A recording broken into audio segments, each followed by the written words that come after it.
Dude, Mulder. Wait, what?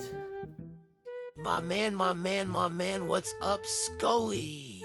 Are you ready to head out and solve this next case? Not good names, guys.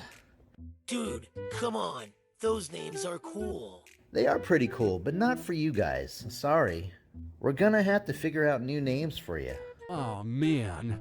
But I really like Mulder and Scully. I know, I do too, but they're iconic because they've been in use for years now. Dude, I got an idea. Oh yeah? What's that? Boulder and Sully. I like it. No, I don't think so. Aw, why?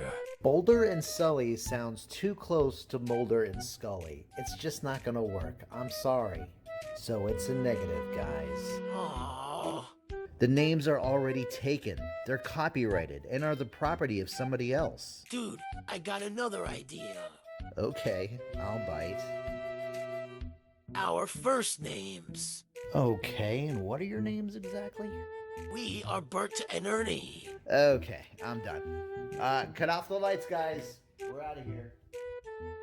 Ooh, what do you think of the names Rick and Morty?